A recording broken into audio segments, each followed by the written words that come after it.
Dnes sa zameriame na Linuxovú distribúciu Zorin OS a povieme si aj nejakú históriu tohto operačného systému.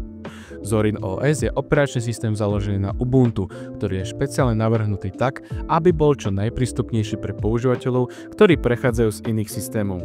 Ponúka moderné, používateľsky prívetivé rozhranie a je pripravený na okamžité použitie. So všetkým, čo bežný používateľ potrebuje. Zorin OS vznikol v Írsku v roku 2008. Za jeho vývojom stoja bratia Artyom a Kirill Zorinovci, ktorí mali víziu vytvoriť Linux, ktorý bude jednoduchý, elegantný a vhodný aj pre úplných začiatočníkov. Ich cieľom bolo spraviť Linux prístupným pre každého, najmä pre používateľov Windows.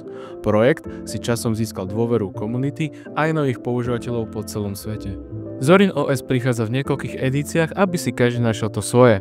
Zorin OS Core, základná verzia pre bežných používateľov s moderným rozhraním a všetkým potrebným softvérom. Zorin OS Lite, odľahčená verzia určená pre starší hardware s XFCE prostredím. Zorin OS Education, edícia určená pre školy. Obsahuje vzdelávacie aplikácie a nástroje. Zorin OS Pro, platená verzia s aktuálnou cenou $48 s extra funkciami, profesionálnymi vzhľadmi a podporou vývojárov. Zorin OS ponúka viacero dôvodov, prečo si ho vybrať. Vyzerá a správa sa podobne ako Windows alebo macOS, takže prechod je plynulý. Má predinštalovaný softvér na každodenné použitie. Podporuje aplikácie pre Linux aj niektoré Windows programy cez Wine. Je rýchly, bezpečný a ideálny pre starší aj nový hardware.